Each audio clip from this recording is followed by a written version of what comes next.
Est-ce que vous connaissez la Géorgie? Non? Normal, même la Corrèze, c'est plus connu.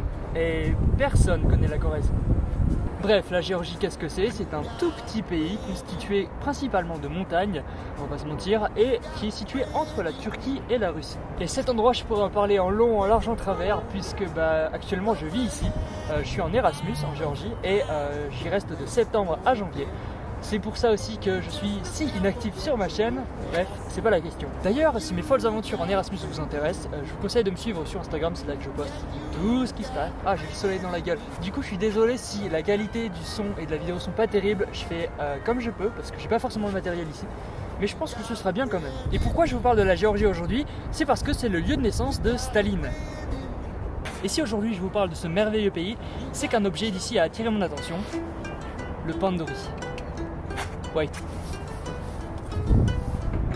Le Pandouri.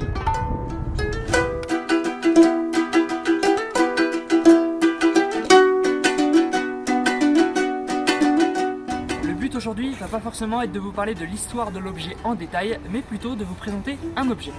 Et clairement, il est incroyable, disons-le, donc mets un pouce bleu pour celui-ci.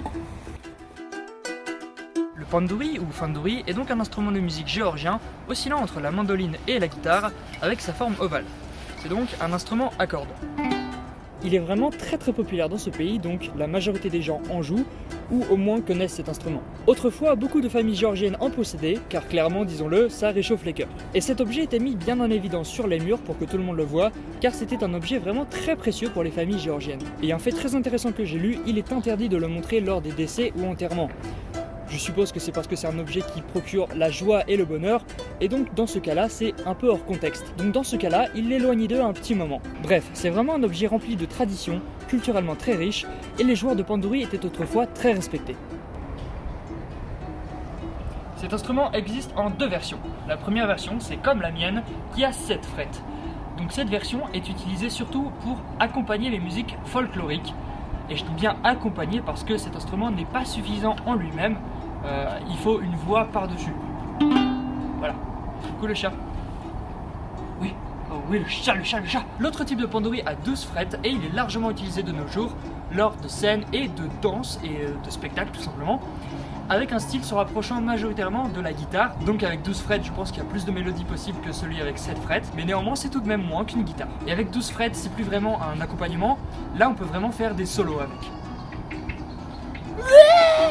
Pour la petite info, avant les pandouri avaient uniquement 7 frettes, et un mec du nom de Kirill, il arrive, il rentre dans le combat, il fait... Qui c'est, Chaos? Donc il arrive en 1934 et il ajoute des frettes au pandouri pour arriver aujourd'hui à 12 frettes. Donc c'est Pimp My Pandouri quoi. Aussi, le pandouri est souvent sculpté dans une seule et même pièce de bois et les autres pièces dans le même matériau. Les 3 cordes sont complètement les mêmes par contre, même longueur, même épaisseur. Il y a plusieurs formes de pandouri avec un différent nombre de trous, de design, ils sont tous plus charmants les uns que les autres. Il ressemble très fort à un de ses cousins géorgiens, le tchongouri, qui est un dérivé du pandouri, plus abouti avec une corde de plus. Mais bon, en vrai, les Géorgiens n'ont pas inventé l'eau chaude, beaucoup d'autres instruments de ce genre existent, le fandar, le baglama ou tout simplement le banjo. Et en vrai, c'est bien plus stylé de se ramener avec ces instruments en soirée que d'y jouer toi plus moi de Grégoire à la guitare. Surtout si tu veux voir l'être aimé succomber à ton charme, car cet instrument accompagne souvent les chansons d'amour. D'ailleurs, pour les connaisseurs, généralement, il s'accorde comme ça. Globalement, tu peux te procurer un pandouri pour entre 100 et 500 lari, donc ça fait un prix entre 30 et 150 €. Le mien, je l'ai acheté 100 lari, donc il n'y a pas vraiment de lien entre le prix et la qualité de l'instrument. La preuve, le mien, il est cassé, mais bon, je le trouve vraiment très stylé et je regrette pas mon achat. Au niveau de la musique, vous avez le célèbre groupe Trio Mandili qui parcourt les routes de la Géorgie avec cet instrument, le pandouri, ce qui le rend vraiment très doux, je trouve.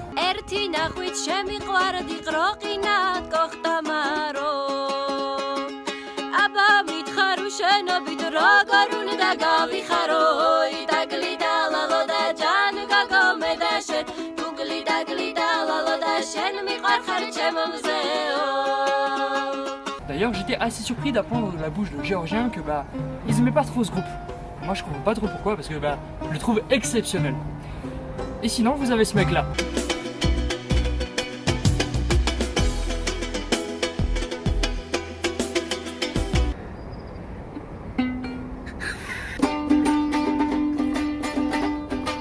Il y a encore des magasins qui fabriquent traditionnellement des pandori comme le magasin Angebi à Kutaisi. Et Kutaisi c'est pas tout près, pour info moi je suis à Tbilissi et Kutaisi c'est ici. Et en plus de ça ils les font à la main et donc les commandes sont un peu plus longues. Donc si t'habites en France et que tu veux t'en procurer un, bonne chance. Si vous êtes curieux, je vous mets dans la description des liens vers différents autres instruments du Caucase, car le pandori c'est bien, mais il y a clairement d'autres instruments à découvrir. Je vous remercie de m'avoir écouté jusqu'à maintenant, et maintenant tu pourras te la péter en soirée en parlant d'un instrument géorgien que personne connaît. Sur ce, je vais profiter de mon Erasmus, ciao.